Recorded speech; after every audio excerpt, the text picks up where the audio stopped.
apakah sudah memenuhi syarat untuk sesuai dengan Undang-Undang Dasar pasal 7A? Sudah sangat memenuhi syarat. Kalau di 7A itu ada 6 hal yang tidak boleh dilakukan dan bisa dilakukan, dimakzulkan. Sudah memenuhi paling tidak 3 tadi. Waduh, ini nasib keluarga Pak Jokowi ini tambah kesini malah tambah digoyang ini. Dan salah satunya para purnawirawan TNI yang tergabung dalam forum purnawirawan TNI itu bukan diem aja. Mereka itu nggak begegek terus diem meneng. Penting sudah ngirim surat ke DPR terus orang digagas, nggak gitu. Kemarin kan mereka ngumpul tuh buat menyatakan bahwa surat dari forum aspirasi purnawirawan segera direspon sama wakil rakyat. Nah mereka seolah pengen bilang nih, surat yang dikirimkan itu bukan mainan loh, itu bukan dolanan loh. Maka harus segera direspon. Nah di acara konferensi pers yang datang tidak hanya para purnawirawan saja, melainkan sama tokoh lain yang juga mendorong terjaganya demokrasi di negara ini. Banyaklah macam, ada Pak Refli Harun, Pak Said Didu, Roy Suryo, dan banyak lagi.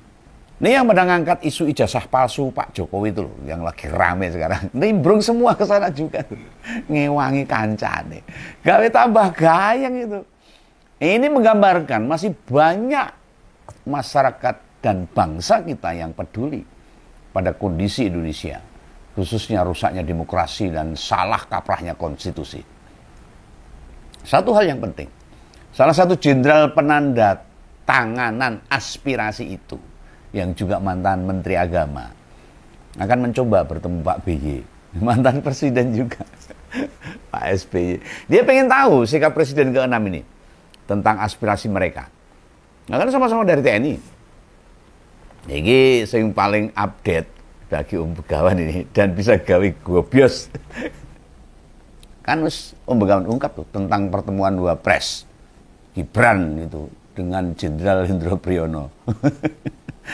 Ya mungkin masalah ini, pemazulan ini, menurut pandangan saya loh. Lalu urusan apa lagi kalau Gibran ketemu Jenderal Pak Hendro Priyono itu, kalau bukan harus urusan pemazulan itu menunjukkan manuvernya Gibran pula itu menjaga jabatan agar tetap bertahan.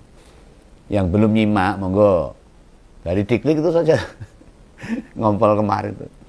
Mana sing tak maksud? Nah, bila dikalkulasi hari Minggu Pak Hendro Priyono ditemui Gibran, kok Rabu malah ada ngumpul dengan para ex-jenderal. Berarti baik Gibran nggak berdampak apapun untuk memengaruhi Pak Hendro Priyono ini. Bisa dimaknai mertua Jenderal Andika Perkasa ini gak ubah belas. Ada upaya buat melemahkan forum purnawirawan TNI. Hati-hati, Pak Hendro Priyono ya nggak mau masuk jeglongan, ya nggak mau. Bila Pak Hendro Priyono setuju Gibran dipertahankan, pasti tidak akan lanjut tuh gerakan para purnawirawan. Nah ngerti beginian mungkin nanti nih Gibran ya mesti gondru.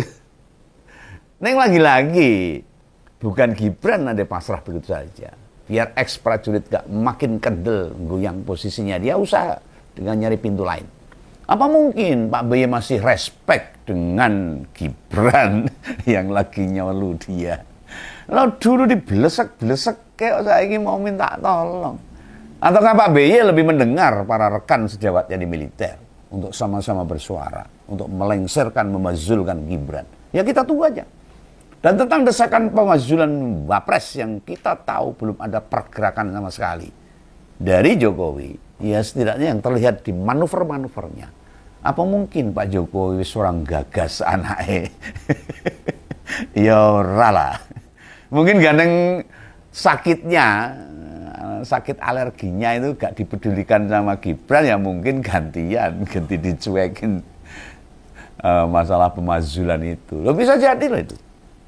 Atau sekarang menghilang, itu sedang bergerilya mencari celah. Lah meski gimana caranya menyelamatkan anaknya? Neng tenan no. Mau akses ke siapa lagi?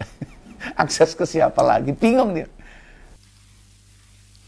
Desakan pemakzulan Gibran makin menguat Desakan pemakzulan Gibran Wakil Presiden makin menguat usai Forum Purnawirawan Prajurit TNI mengirim surat ke DPR RI, MPR RI, dan DPD RI.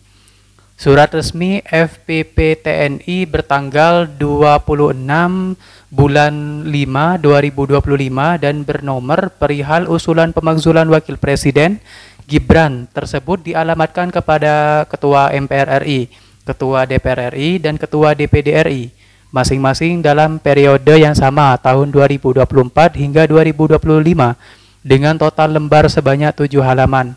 Mantan Menpora Roy Suryo mengatakan surat Forum Purnawirawan Prajurit TNI yang diteken Jenderal TNI Fahrul Rozi, Marsekal TNI Hanafi Asnan, Jenderal TNI Tiasno Soedarto, dan Laksamana TNI Slamet Subijanto tersebut sangat mengejutkan panggung politik tanah air.